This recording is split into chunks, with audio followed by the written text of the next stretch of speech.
नमस्कार दोस्तों, एक बार फिर स्वागत है हमारे YouTube channel AAYY study point पर। आज हम शुरू करते हैं बिहारी द्वारा जो बिहारी सत्सई से लिया गया हुआ नीति नामक शीर्षक से हमारे कक्षा 10 के पाठ्यक्रम में जो सम्मिलित है उसके हम बात करेंगे। नीति के दोहे हैं ये।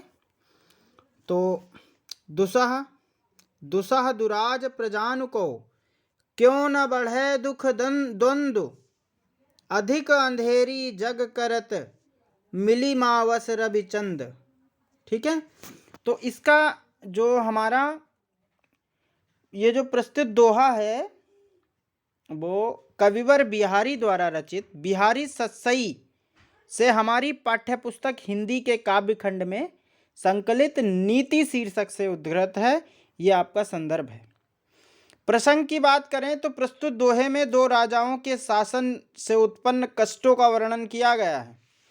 कवि का कथन है कि एक ही देश में दो राजाओं के शासन से प्रजा दुख और जो संघर्ष होता है वो अत्यधिक बढ़ जाते हैं। दुसह दुराज प्रजान, प्रजा मतलब जो प्रजा है, दुराज मतलब दो राज, अगर दो राजा हों वहां से, दुसह माने कष्ट, बढ़ जाते हैं। क्यों न बढ़े दुख द्वंद्व, दुख और द्वंद्व, द्वंद्व मतलब संघर्ष, एक तरह से बढ़ जाते हैं।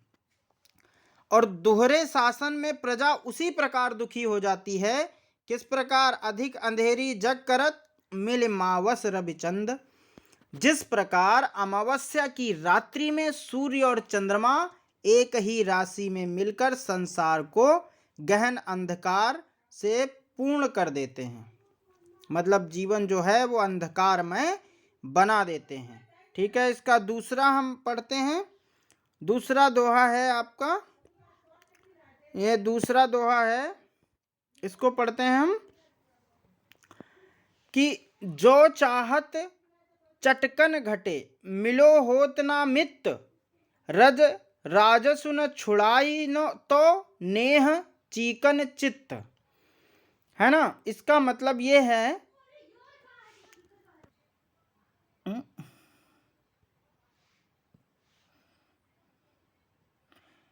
बसे बुराई जासुतन ताही को सन्मान, भली भलो कही छोड़िए खोटे ग्रह जप दान। कहने का मतलब ये है जिसके अंदर बुराई बसती है लोग उसी का सम्मान करते हैं। मतलब जो बुरा व्यक्ति है, क्योंकि वो सोचते हैं कि ये बुरा है, हमारा अनिष्ट ना कर दे, इसलिए उसका क्या करते हैं? सम्मान करते हैं। भली भलो कही छोड़, जो भला व्यक्ति है उसको कहते हैं चलो ये तो भला है, भला कहकर ही छोड़ दिया जाता है। और ऐसे ही क्या होता है? खोटे ग्रह जपदान, जो खोटे बुरे कष्टदायक अनिष्ट ग्रह होते हैं उनके लिए जप और दान कराया जाता है, करा के उसको शांत करते हैं। तात्पर्य यह है कि जिसमें बुराई या दुष्टता होती है लोग उसी का सम्मान करते हैं। ठीक है, अगला देखते हैं। नर की अरु नर नीर की गति एक कर जोड़, और जेतो नीचो है चले तेतो ऊंचो होए। यहां पर क्या बताया? मनुष्य जितना नम्र स्वभाव का होगा उतना ही ऊपर उठेगा। कविवर बिहारी का कथन है कि मनुष्य और नल के जल की जो स्थिति है वो समान होती है। जिस प्रकार नल का जल जितना गहरा होकर बहता है उतना ही ऊंचा उठता है, उसी प्रकार मनुष्य जितना नम्र होता है, मनुष्य के व्यवहार जितना नम्रता पूर्वक करता है व्यवहार अपना, उतना ही अधिक उन्नति करता है। इसी प्रकार मनुष्य और नल का पानी जितना नीचे होकर चलते हैं उतना ऊंचे उठते हैं। ठीक है, अगला देखते हैं हम। इसमें है आपका ये वाला जो दोहा है आपका कि बढ़त बढ़त संपत्ति सलिल मन सरोज बढ़ जाए, घटत घटत सू न फिर घटे बरु समूल कुमिलाए। यहां पर क्या बताया गया है? प्रस्तुत दोहा जो है कवि ने धन के बढ़ने पर मन पर पड़ने वाले प्रभाव का वर्णन किया है। कवि का कथन है कि धन रूपी जो जल है के बढ़ जाने के साथ साथ मन रूपी कमल भी बढ़ता है, मनु सरोज बढ़ जाए, मन रूपी कमल भी बढ़ता चला जाता है। किंतु जल रूपी किंतु जो हमारा धन रूपी जल है उसके घटने के साथ साथ मन रूपी कमल नहीं घटता, अपितु समूल नष्ट हो जाता है। मतलब जो कमल है अगर पानी कम हो जाए तो वो घटता नहीं है, अगर पानी ज़्यादा है तो वो अपने आप को उस जल से ऊपर ही रखता है।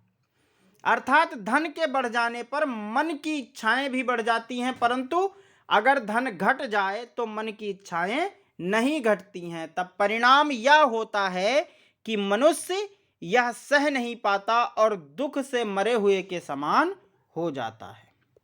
ठीक है, अब हम अगला देखते हैं। आपका ये है, जो चाहत चटकन घटे मैलो होय न मित्त, रज राजसु न छुड़ाई तो नेह चीकन चित्त। इस दोहे में मित्रता के मध्य धन और वैभव को न आने देने का परामर्श दिया गया है।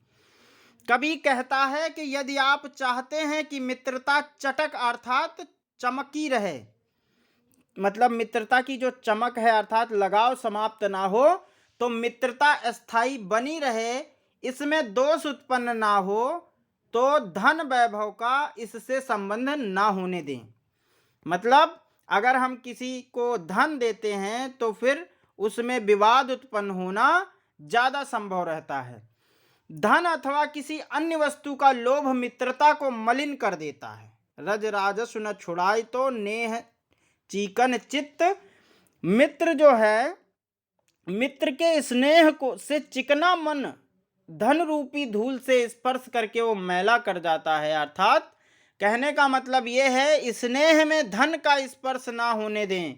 जिस प्रकार तेल से चिकनी वस्तु धूल के स्पर्श से मैली हो जाती है, उसी प्रकार प्रेम से कोमल चित्त धन रूपी धूल के स्पर्श से दोष युक्त हो जाता है और मित्रता में कमी आ जाती है। इसलिए मित्रता के बीच में धन ना आने दें। ठीक है, अगला देखते। बुरा बुराई जो तजय तो चितु खरो डरातु, जो निकलंकु मयंकु लखि गनय लोग उत्पातु। इस दोहे में बताया गया है, यदि दुष्ट व्यक्ति अचानक अपनी दुष्टता छोड़ दे तो सदा अमंगल की भावना बनी रहती है। कविवर बिहारी का कथन है, यदि दुष्ट व्यक्ति सहसा अपनी दुष्टता छोड़कर अच्छा व्यवहार करने लगे तो उससे चित्त अधिक भयभीत होने लगता है। जैसे जो चंद्रमा है मयंक, चंद्रमा जो है, चंद्रमा को कलंक रहित देखकर लोग अमंगल सूचक मानते हैं। तात्पर्य यह है कि जिस प्रकार चंद्रमा का कलंक रहित होना असंभव है, उसी प्रकार दुष्ट व्यक्ति का यकायक दुष्टता त्यागना भी असंभव है। ठीक है। स्वार्थ सुकृत न श्रम वृथा, देख विहंग विचारी, बाज पराये पान पर हूँ पच्छिनु न मारी। इस दोहे में कवि ने अन्योक्ति के माध्यम से अपने आश्रयदाता राजा जयसिंह को समय पर चेतावनी दी है। इस दोहे में उसने हिंदू राजाओं पर आक्रमण न करने के लिए अन्योक्ति द्वारा सचेत किया गया है। बिहारी जी ने इसमें अन्योक्ति के द्वारा राजा को सचेत किया है। स्वार्थ सुकृत न संबथा, हे बाज तू अपने मन में अच्छी तरह सोच विचार कर ले कि तू शिकारी के हाथ में पड़कर अपनी जाति के